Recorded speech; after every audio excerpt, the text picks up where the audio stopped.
اليهودي على أيدي الناس.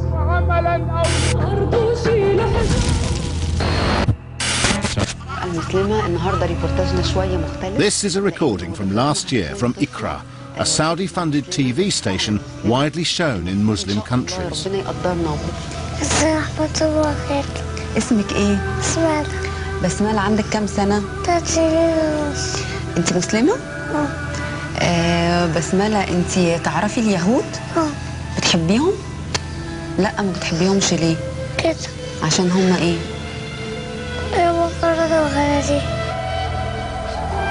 Many Israelis see such pictures as conclusive evidence as to why they can never trust the peaceful intentions of their Muslim neighbours. عشان هم قردة وخنازير؟ مين قال عليهم كده؟ ربنا. قال عليهم فين؟ القرآن. To some Muslims, basmala is merely reciting the words of the Holy Quran, words that confirm the justness of their struggle against the treacherous Jews.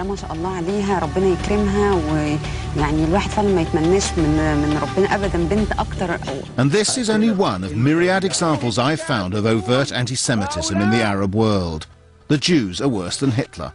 The Jews invented the myth of the Holocaust to gain sympathy. The Jews were behind 9/11. The Jews spread AIDS and other diseases. The Jews murder babies in bizarre rituals. The Jews have a secret conspiracy for world domination.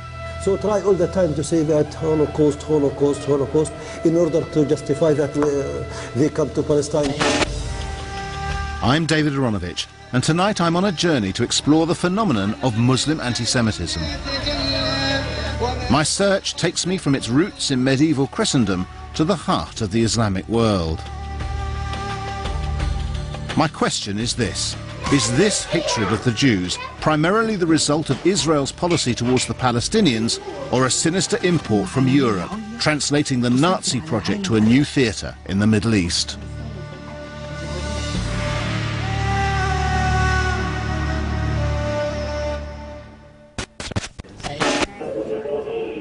Tonight's topic is no peace with the Jews. This is Sheikh Faisal, the British Muslim cleric involved in one of this year's most extraordinary court cases. The Jews are deceitful by nature. Accused of preaching race hate from a North London mosque, Faisal had called for a holy struggle, a jihad, against Jews, Hindus and Americans. And how do you fight Jews? You kill the Jews. The Jews can't afford to die because they have only 3 million in Israel, occupied Palestine. Tapes like these led to the unprecedented charge of soliciting murder along with incitement to racial hatred, a law intended to protect minorities applied for the first time not to a neo-Nazi group, but to a Muslim cleric trained in Saudi Arabia. The Sheikh's defence was based on the Quran. Surah 2, verse 190, commands the faithful to fight those who fight against you, a plea of self-defense. The topic, no peace with the Jews, it's a topic which every Muslim will have to believe in, that there won't be any peace in the Middle East.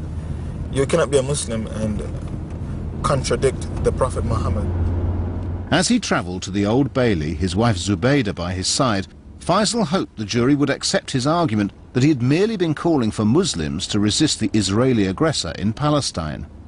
I never dreamed that one day the tapes would be played in the Old Bailey and the jury would decide, is he a cleric or a criminal? Those who hate Muslims most will be the Jews. So if they hate you, why do you want to love them? You have no choice but to hate them.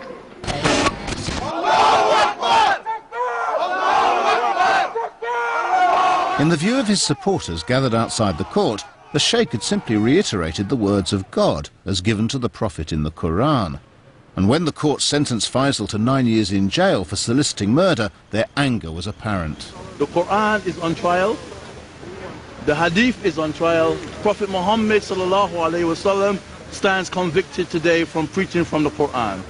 The Sheikh was condemned by most British Muslim leaders, but the arguments outside the court still suggested something worrying, that some Muslims were choosing to read anti-Semitism into the Quran. Despite what you want to do, what you want to say, despite what you put on the TV, Islam is the world's fastest growing religion. But was Faisal's quarrel with all Jews or just with those in Israel? With the Sheikh now in Belmarsh jail awaiting an appeal, I talked to his wife Zubaydah about his seemingly bizarre tapes. It's a Muslim-Israeli conflict, and it is compulsory on you to wage jihad to liberate it from the hands of the filthy Jews. Why did your husband, in his sermon, refer so often to the filthy Jew? I think that's to do with the backdrop of Palestine, okay? Because if you see that how Palestinians for 50 years have been persecuted every day, I mean, even the British people in this country would feel that way if the Romans came over and claimed Britain as their land. So it's injustice towards the Palestinians. It's their land, and Jews have taken it over using the Bible, the Torah. But he uses this expression all the time, and given the context of the sermon which we've just been talking about, which is what the words of the prophet are, he's not talking just about Palestine, he's talking about Jews almost over an eternity, and he describes them as the filthy Jew. They would have been filthy before 1948 and the establishment of Israel. No, that's not how it is. They've only just become filthy. No, it's talking about the belief system, okay? If you read what the Talmud says they can rape 3-year-old girls of the... It doesn't. It does say that. It doesn't say that. Have you read the Talmud? I know it doesn't say that. Oh, you haven't read No. What it says is that 3-year-old girls who are raped cannot be considered to have consented and to have therefore not to be virgins anymore. That's what it says. I have a documentary saying the other side of Israel. In it gives you references, which rabbi said in which part of the Talmud. And large sections of these, because I've had them looked up, are actually just fabrications. Well, they're not true, and some of these books which are quoted don't exist. Some of the teachers that are supposed to don't exist either. I don't believe you, because why would they produce such a documentary quoting these statements? And also we have consulted the people who have done PhD in this... What kind of people would those be? These are the scholars. Where? They're not Muslims. Maybe you should go and ask the Jews themselves. There are so many in Golders Green. Who owns this son? Rupert Murdoch. Who is he? A Jew from where? Australia. In what way are Jews behind the media? One of the things that your husband does is claim that Rupert Murdoch is a Jew, but he's not. Well, he is, because isn't that man Robert Maxwell his father? No. Oh, well, we thought he was. No, he's got nothing to do with him. They're not related at all, and Rupert Murdoch is not in any way Jewish. Is it? Murdoch's a Scottish name, and at some point or other they went to Australia. I see. I think. But I thought he was an Australian Jew. No. Okay. But doesn't that kind of illustrate a problem, which is you say that the media is controlled by the Jews, and you make people who aren't Jews Jewish in order to prove the case? But sometimes the Jews, they hide their identity. That's what the Zionists do. Sometimes they hide their identity, and only when they're dead, and then they have the funeral, you'll see he's a Jew. Wherever they go in any country, they try to take it over and try to morally just subvert the culture of that country. Whichever country the Jews go to, they try and subvert it. The Zionists. The Zionists. That's right. It was hard not to be amazed by the words of Zubaydah, but the scary thing was her invocation of the Quran in support of her husband's views. If the Allah of the Quran was a Jew-hater, then no good Muslim could be anything else. This is pretty tough on non-Muslims in some ways. Believers take neither the Jews nor the Christians for your friends. The idea is that the Jews and the Christians have both refused to see the final revelation to the Prophet Muhammad, and then God gets angry with them and says, "Shall I tell you who will receive a worse reward from God?" says Muhammad, "those whom God has cursed and with whom he has been angry, transforming them into apes and swine." But you just turn over a page, and then all of a sudden the tone softens, and the good people, good Christians, good Jews, believers, Jews, Sabaeans, whatever they are, and Christians, whoever believes in God and the last day and does what's right, shall have nothing to fear or to regret. So you can see how if you're a soft, kind-hearted imam, you can find things in there to say, no, these people are not all our enemies and we can live with them. And you can see how on a certain interpretation, some other imam can say, no, these people are our implacable enemies and we must confront them. It seems that some Muslims are choosing to focus on the Quran's occasional diatribe against the Jews. But is this just junk religion, or is it accepted by serious Muslim scholars? I asked a respected writer on Islam, Adil Salahi, if he agreed the Quran was disparaging about Jews. On the contrary, Islam considers Judaism as a divine message given to one of God's most honored prophets and messengers. What is all this apes and pigs stuff? Well, in the Quran, God says that because they violated the Sabbath, He said to them, be like apes. Well, it means that they were driven by their desire to violate the law of God. They actually became slaves to their desire in the same way as animals are. But unfortunately, some people take it literally and carry they were driven by their desire to violate the law of God. They actually became slaves to their desire in the same way as animals are. But unfortunately, some people take it literally and carry the metaphor or the image into the modern world. So why is it that some in Islam now choose to be so much less tolerant? For inspiration, they only had to look as far as Christian Europe, where Jews had, for centuries, been paying the price for the crucifixion of Christ. I travelled to Lincoln, the 13th century home to a small, prosperous Jewish community. I was there to discover the origins of the blood libel, the accusation that Jews used the blood of non-Jews in ritual sacrifice. It's very nice to meet you. Good to see you in Lincoln. Here in Lincoln Cathedral is the shrine of little St Hugh. Hugh was found dead at the bottom of a well in 1255. Local Christians claimed the Jews had murdered the boy and extracted his blood for their Passover ceremony. Pilgrims could touch either an effigy of the child or something to do with him and be associated with this child's sacrifice at the hands of the wicked Jews. In 1290, all Jews were expelled from England, but the blood libel had spread throughout Europe. Countless Jews died because of it. And, as I was to discover, it has become one of the most pernicious gifts the Christians passed on to the Muslim world. Centuries later, the blood libel was to mutate into another myth, perhaps even more devastating for the Jewish people. Right, protocols of the meeting of the learned elders of Zion, translated from the Russian text by Victor E. Marsden.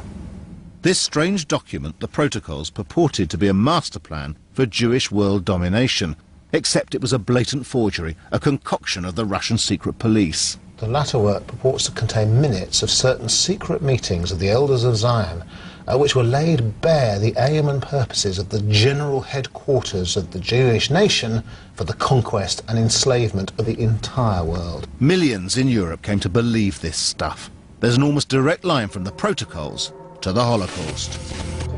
The Protocols, the blood libel, an anti-Jewish interpretation of the Quran, are these the signs of a new anti-Semitism? Once an appalling European problem, next we'll find out if it's become an Arab one. Now it gets a lot more serious.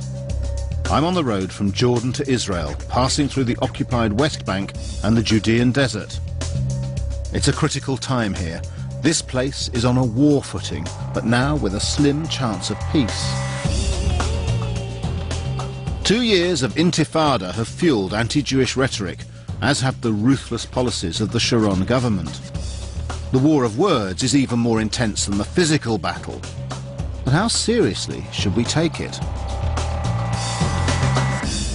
Part of the trouble is, if you're continuously on the hunt for anti-Semitism or other forms of racism, there's always going to be somebody who's expressing it somewhere. And the real question is how widespread such feeling is. And I want to feel completely comfortable with the idea that it is widespread enough for us to be concerned and worried about, rather than an emanation from a very small number of extreme people.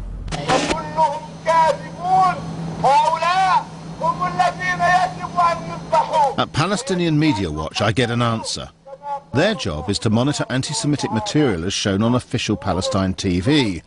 The words and images shown here, according to director Itamar Marcus, reveal the real message of the Palestine leadership that there can never be peace as long as Israel exists.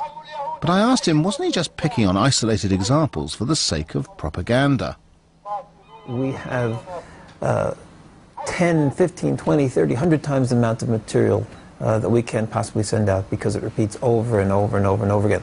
And we have it in the last few weeks, and we don't only have it from religious leaders, we have it from professors, and we have it from politicians. We had one just recently, a month and a half ago, from a minister in government who referred to the evil religious law of the Jews, which is what is so entrenched in them, which is why they're killing us, etc., etc. Sermons in the mosques, MTV-style videos and even programme breaks, they're all in the Media Watch archive. The music videos for children are especially popular, repeated constantly during the day. Now, here's another example. We're not only evil, but we're actually cursed of God. And here, this is another religious leader. أيضا من أعمالهم الشريرة ما يسمى بالهولوكوست ذبح اليهودي. Right, so he's now linking the Holocaust, the so-called Holocaust, to this sin of Jews in Muhammad's day. Well, what he does here is he says, we see the Jews are evil, and the Holocaust is a perfect example. The Jews created the Holocaust. And actually planned it, he says, together with the Nazi leaders in order to get sympathy of the world. That's a peculiarly kind of perverse piece of history. Right, but what their point is that Jews are the epitome of evil. The epitome of evil incarnate in the world, and that's why they have to be destroyed. Marcus's work gives him a hotline to the Prime Minister's office, and whether or not all Palestinians take this stuff seriously, Ariel Sharon certainly does. The idea that hatred of Jews is sanctioned by the Islamic faith itself terrifies Israelis and may even affect the peace talks. I am absolutely convinced that the tremendous willingness that we've seen of suicide bombers to go out and kill vast numbers of innocent people, civilians, children, babies, has been a direct result of the Palestinian society placing the murder of Jews as a religious obligation.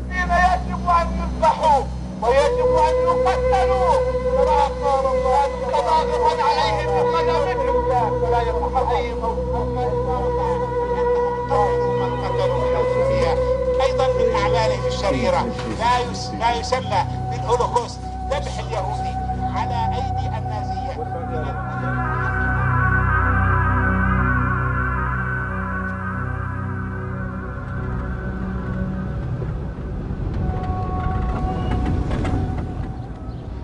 That discussion with Mr. Marcus has left me profoundly depressed. That's a real and a genuine catalogue of things being said and preached and shown on Palestinian television, any one of which would have a prosecution for incitement to racial hatred in Britain. And even allowing for the kind of heightened sensibilities and the sense of absolute injustice amongst Palestinians. You're forced to ask the question, why do the Palestinian Authority leaders allow that stuff on television? Why is it there? A lot of what I'd seen at Palestinian Media Watch emanated from the imams in Gaza, so that was the next stop.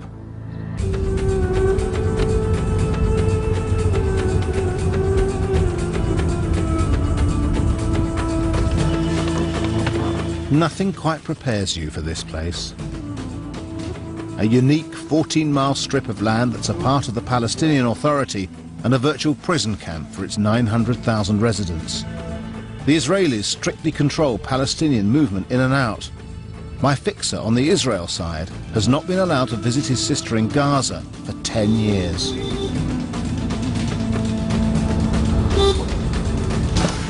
I wanted to find out what the young thought about Jews and Israel. What were they being taught about their unwanted neighbours? Oh, it's a big place. This is a private school built with money from the Gulf states. About 700 children. They get more than Ofsted here. Recently, the Israeli army smashed down the doors. In the same week, a much-loved teacher was killed in a raid on armed Palestinians. Good morning, boys. Good morning, teacher. How are you today? Fine, thanks. We hope you are too. The disorder, however, ends at the classroom. You are welcome. What is life like here in Gaza? What is it like to be a 12 or 13-year-old boy now in Gaza? Very dangerous. It's very dangerous. Why? Because every day the airplanes go in the sky, and sometimes they may bomb some places, and I'm really scared that maybe the bomb can come on me. So by accident. Do you think that every day? Yes. Mohammed Sha'af's family had, inexplicably, moved to Gaza from Chesterfield. And what do they feel about the Israelis? أيام الرسول صلى الله عليه وسلم كانوا اليهود كلهم كانوا خاينين للعهد ولا عمرهم التزموا بعقد من العقود. Are they saying that because in the Quran you couldn't make an agreement with the Jews, that means the Jews can never make an agreement? Yes, yes. Can you ask them whether they think there will be peace one day? No, not with Israelis. Impossible. Not with Israelis. There can be no peace with the Jews? Can't be any peace Never. with the Jews. Never. So how can there be peace? They don't want agreement. They don't want peace. They were the cause of trouble in Germany, in Spain, in Argentina, and in Russia, and all over the world. They were. If there is a war or a coming war, a Jew will be the one who urges the war to start, who breaks out the war. But the Jews weren't the cause of the trouble in Germany. In Germany. When? Before the reign of Hitler. Don't you think that what happened in Germany was actually the Germans' fault? But they make trouble in Germany. They make troubles for the Germans, so they hated them and make troubles for them. Hardly surprising that the Israelis complain about how history is taught. And why, for example, is there nothing in the school books about the Holocaust? Mr. Zabut can tell us. He chairs the Education Committee of the Palestinian Legislative Council. From my point of view, that Holocaust was exaggerated from the Israeli people in order to justify that why they are come to Palestine, because they were exposed to so and so and so.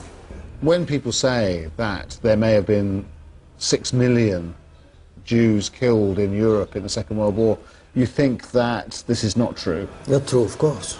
Of course not true. We are sure of that.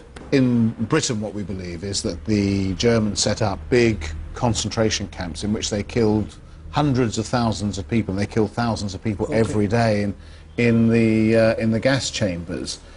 Do you know something different to that? We believe that they suffered, but not as they said. They're exaggerating the matter. We know that what was happening, it happened for them, but it is exaggerated. Anyhow, even if it was true, what is our responsibility for that? Why they try to come to Palestine and to kill the Palestinian people and make deportation for the Palestinian people? Why we have to pay the price? Why? What is our relation to that? Even if they were killed, all of them, it is not our responsibility. It is the responsibility of Germany and Europe. Wrong, certainly. But is it such an impossible view to understand?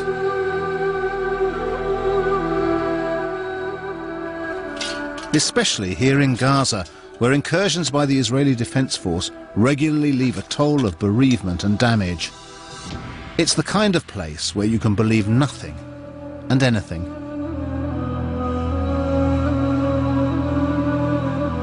Gaza is the stronghold of Hamas, the Islamist organization which opposes the existence of the Israeli state, opposes the roadmap to peace, and is a major sponsor of suicide bombings.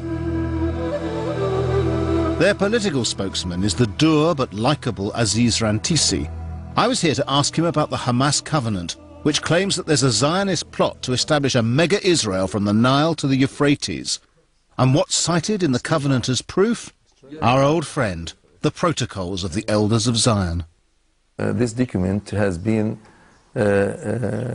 published, I think, in Russia, and discovered the plans of Jewish against not only Muslims, but Christians and the humanity. Does it matter to you that this document is widely believed in Europe to be a forgery? That it was created by a member of the Russian Secret Service in about 1905, 1906? I was hesitated to accept that document, but when we look what is going on here in Palestine, we can't say it's not prepared from the Jewish themselves. On the long walk back through no man's land, I reflected. There was a staggering level of naivety, people who knew nothing of European history and its lessons. Then there was the bitterness and misery of endless conflict. If conditions were different, I wondered, would we get such extreme manifestations of hatred? They are a little different here in Ramallah, on the West Bank, where Yasser Arafat built his headquarters. Normal life of a sort goes on, and outside the madness of Gaza, moderate voices can make themselves heard. A good place, then, to seek justification for the pictures of hate I'd seen at Palestinian Media Watch. When incitement to hatred is officially outlawed here, what on earth is it doing on Palestinian TV? Do you think that maybe such sermons should not be shown on official television? I think that at a time when Israel is occupying the Palestinian territories and doing this daily massive killing of Palestinians, I think that it's very difficult to blame the Palestinians no matter what they would say vis-à-vis the Israelis. The proposition I was putting to you was that maybe circumstances and the last few years of anger and hatred had begun to create a sort of a change in the way in which peoples were describing each other. No, I am still saying that most of this is out of hostility rather than racism. If there is a just peace, is it your view that images like that will simply disappear? I am sure that these kind of hostile descriptions will end if the Israeli occupation on the Palestinian people will end. But if Mr. Khatib is right about Palestine, how does that explain why there's so much anti-Semitism in the wider Arab world? The largest Arab state is Egypt. If you'd been there last year, you might have seen this, a TV drama series featuring the protocols of the Elders of Zion.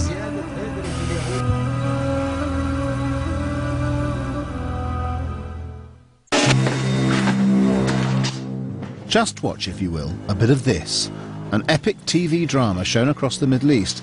It's called Horsemen Without a Horse.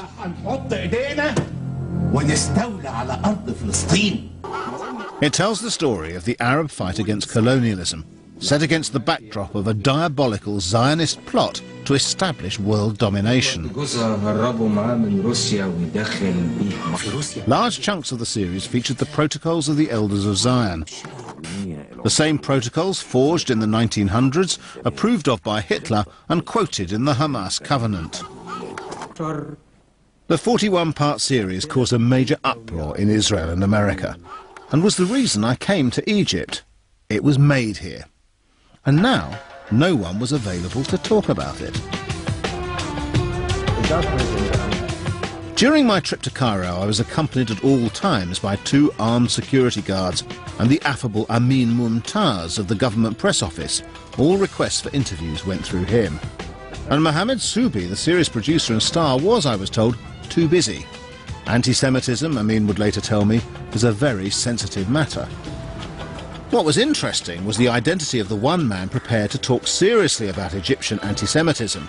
Chief political advisor and right-hand man to President Hosni Mubarak, Usma al-Baz.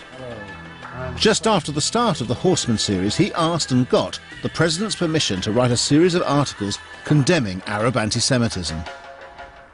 Why did you feel it necessary to write those articles? Because I felt that the Arab-Israeli dispute caused a certain distortion in the minds of many people, both Arabs and Israelis, about each other. And because the Arabs were innocent about what happened to the Jewish people in Europe, about the Nazi policy, the Nazi policies, about the Holocaust. I thought it was my duty to inform our people that that we should not have borrowed that chapter, that leaf from the European history, because we had nothing to do with it. That was alien to our culture, alien to our history, heritage, and for us to come, accept it, adopt it as if it is our own is despicable, because it will portray the negative image that our dispute with Israel is driven basically by some certain degree of anti-Semitism.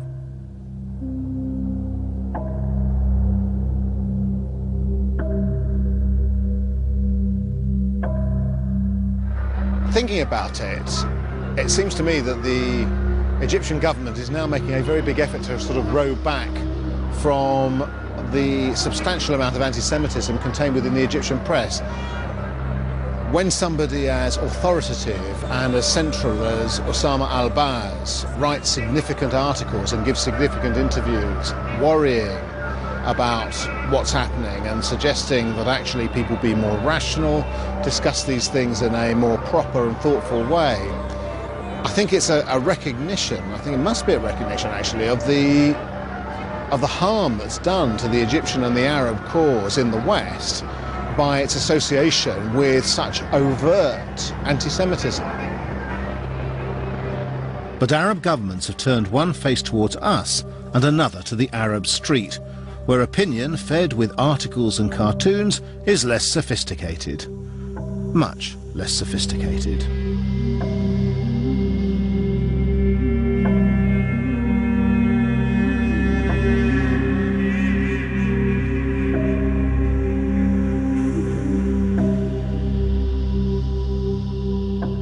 Outside the ministries, the protocols are widely available.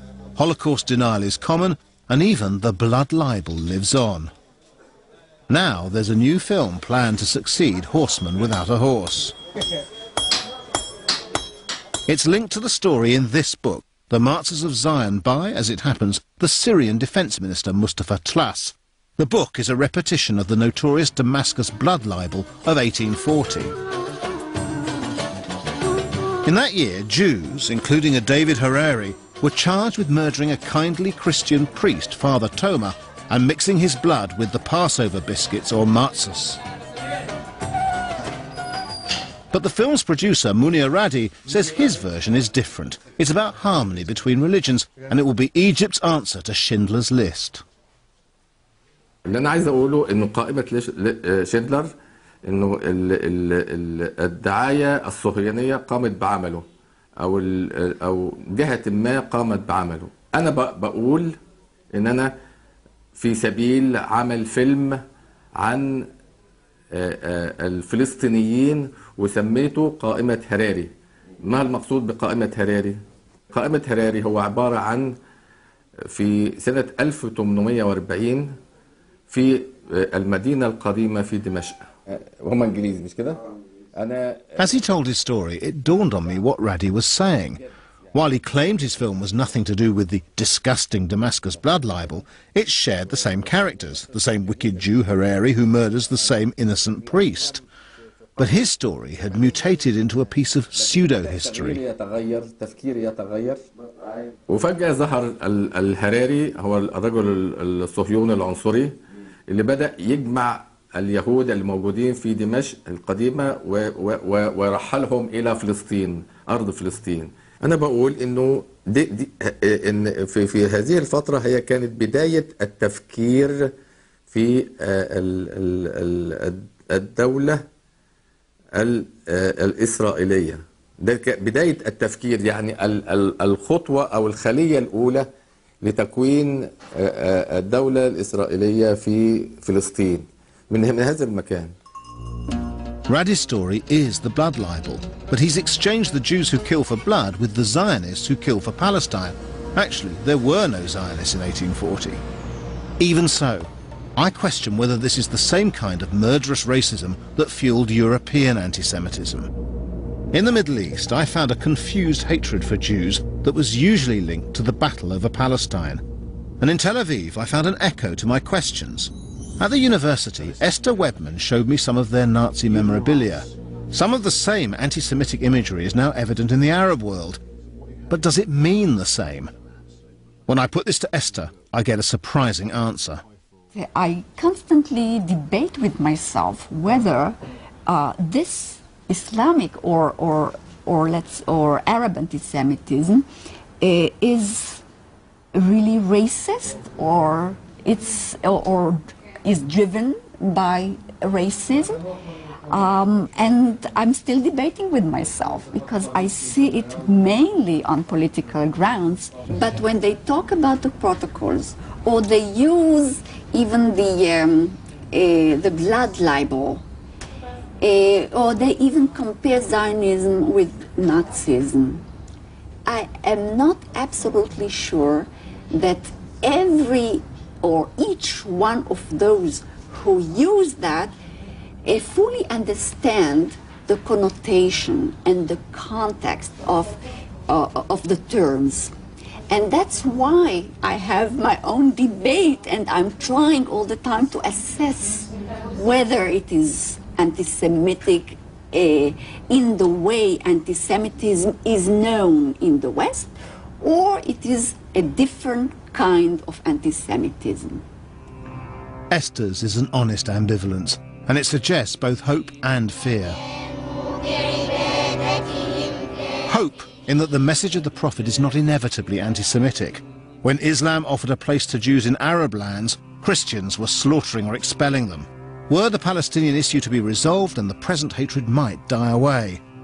Fear because it may already have gone too far, filling young minds with the idea that there can be no peace with those people. Anti-Semitism alienates young, secular Israelis and drives young Muslims to this: a suicide bomb in a beach cafe that leaves a French waitress and a Muslim boy from Hounslow dead. بسملة عندك كم سنة؟ 3 years. أنت مسلمة؟ These are the words of Basmala, aged 3.5. تعرفي اليهود؟ بتحبيهم؟ لا ما بتحبيهمش ليه؟ كده عشان هم إيه؟ سأجعل من جسدي قنبلة أفجر بها أجساد الصهاينة من أبناء القردة والخنازير. And these are the words of Hamas suicide bomber Mahmoud Mamash, aged 21. Terrible words from a terrible old hatred.